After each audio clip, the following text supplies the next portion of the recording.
The movie starts and we meet two siblings, Mary and Tom. They are traveling to Paris on a big cruise to meet their uncle.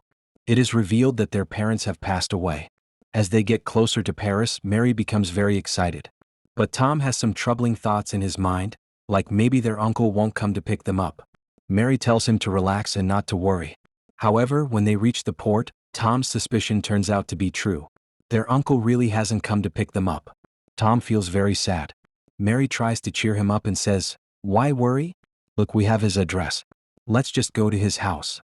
But the address was quite far from where they were. It wasn't going to be easy to get there. Then Mary suggests taking a train. It was a good idea. But they soon discover another problem. They didn't have enough money to travel. To save money, they come up with a new plan. They start singing songs on the street.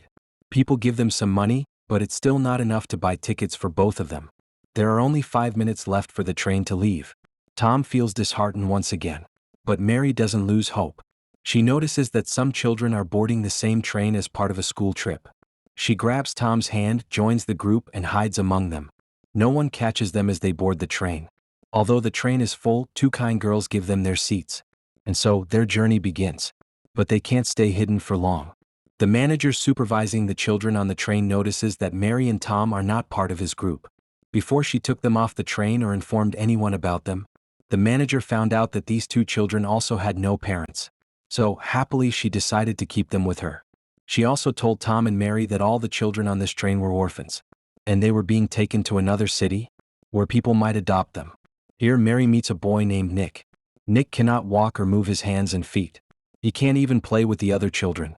Seeing this made Mary feel a little sad. She tried very hard to help Nick play like the other children. But the manager told her that Nick's body doesn't have the strength to move or play like normal kids. Still, Mary didn't give up.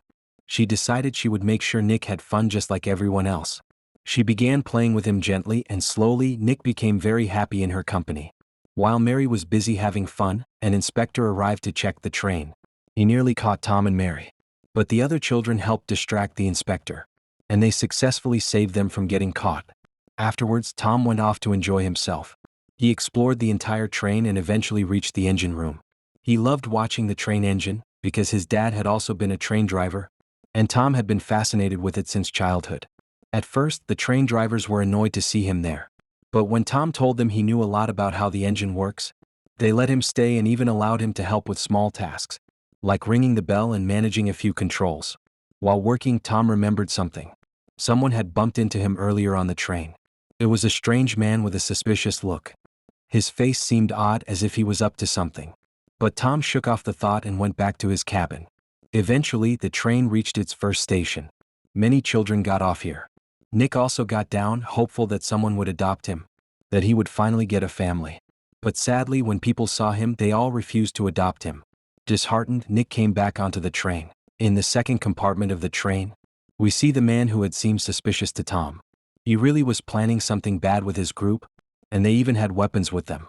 Meanwhile, Mary continues playing with Nick, and Tom keeps distracting the inspector, so that he doesn't find out they're traveling without tickets. Along the way, the train stops at another station.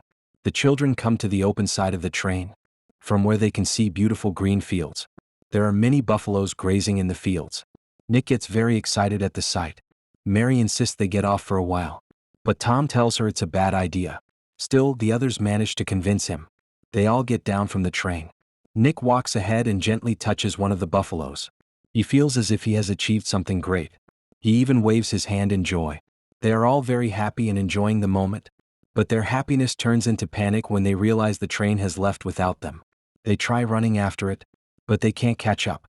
Back on the train, Mary's friend tries to tell the manager that some children have been left behind, but the manager is too busy and doesn't hear him. Now stranded, the kids are stuck there. Tom feels very upset, but Nick encourages him, saying, "It's not the end of the world. We'll find another way." Motivated by Nick's words, Tom continues ahead, and finally spots a handcart on the railway track. To them, it feels like a ray of hope. But there's another problem. The handcart is broken. Still, Tom decides to fix it. He already knows how to do it. He learned it while helping his dad, who used to work with trains. After a little effort, Tom finally managed to fix the handcart. The kids quickly got on it and started moving toward the train. Meanwhile, back on the train, it is revealed that the suspicious men, actually dacoits, were planning to rob the train and take all the passengers hostage. As the children neared the train, they saw from a distance that it had stopped for some reason. Arrows were scattered around the area. They immediately sensed something was wrong. It didn't feel safe to approach the train directly, so they decided to set up a small camp nearby. The area was a deserted jungle. That night they were attacked by wolves. The children were terrified. But Tom, being brave and clever, quickly set a trap. He distracted the wolves and led them away from the group. Taking advantage of the moment, Mary took Nick back to the cart. After luring the wolves away, Tom jumped onto the cart to escape. But one of the wolves spotted him and jumped onto the cart behind him. Mary fought back with a stick she had. First, she distracted the wolf, then struck it hard under its jaw. She managed to knock it off the cart. They immediately fled the area, riding the cart as fast as they could to save their lives. During all the chaos, we find out that Tom has injured his leg, but he doesn't pay much attention to it at first.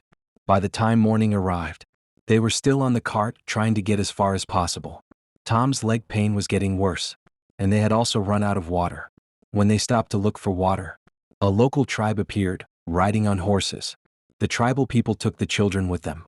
Mary was scared because they had separated Tom from her. She feared she might lose her brother too. But thankfully the tribe was not hostile. They treated Tom's injured leg and took care of all the children. Later they explained that there were many robbers in the area. The same robbers who had once deceived the tribe. That's why they wanted to keep the children safe within their village. The children agreed to stay. It turned out that Tom liked the daughter of the tribe's leader. They would sing and dance together. At night, everyone sat around a bonfire and enjoyed the traditional dances. In the morning, the chief's daughter taught them tribal customs, including how to shoot arrows. Mary also helped Nick learn how to use these tools. After a few days, Tom's leg had healed and he was feeling much better. The tribe decided it was time to return the children to their home. But on the way they were ambushed by the same robbers, the ones who had looted the train and taken the passengers hostage. The robbers forced them to take them to a secret location, a hidden gold mine. There, many laborers were working under harsh conditions, digging for gold. The adults were ordered to work in the mine, while the children were assigned to distribute water. At the mine, the children reunited with their manager, the same kind woman who had gone missing from the train. She was overjoyed to see them alive and safe. But unfortunately they were now all prisoners. While they were talking, one of the men slipped and fell. Everyone became tense.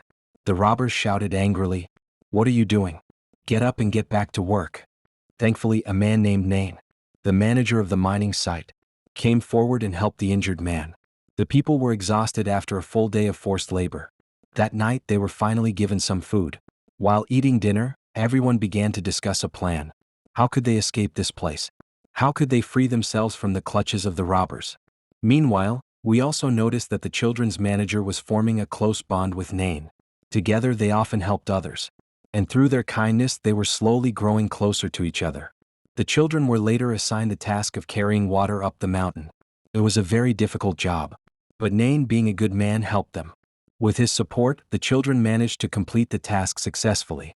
One of the robbers who was overseeing the gold mining was unhappy. He had received very little gold that day. Angered by this, he began beating the workers, trying to force them to work harder and dig up more gold.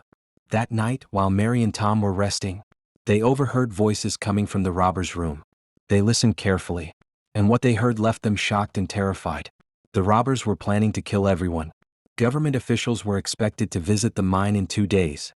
Before that happened, the robbers intended to stop digging for gold and eliminate all the workers and witnesses, so no one could expose their crimes. Their lives were now in serious danger. If they wanted to survive, they had to escape. But escaping wouldn't be easy. The robbers were armed and much stronger than them.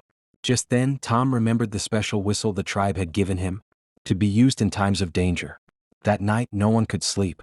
Sensing his sister's fear, Tom picked up his violin and began playing a gentle tune to comfort her. He softly sang one of their father's songs. Hearing the song, everyone became emotional. Memories of their families flooded in. One by one, the others started sharing stories about their loved ones, their parents, their homes, and the lives they missed. Then Tom and Mary began to share their story. They explained how they had originally come here to meet their uncle, but when he didn't show up at the port, they set off on a journey to find him. That's when their train was attacked by robbers, and they got trapped in this terrible situation. Everyone was saddened by their story. But as Nain listened carefully, a deep sadness appeared in his eyes too. He slowly said, "I think I am your uncle." Tom and Mary looked at him, confused. Nain continued, "I was on my way to the port to pick you up, but the robbers caught me before I could reach you. I've been stuck here ever since." Tears welled up in Mary's eyes. Tom looked stunned. Now reunited, they began planning their escape. They decided to act the very next morning. At dawn, the children sneaked into the forest and gathered some special herbs. They ground them up and mixed them into the workers' drinking water. Shortly after, the robbers who drank the water started feeling intense stomach pain. One by one, they ran off in panic to find the bathroom.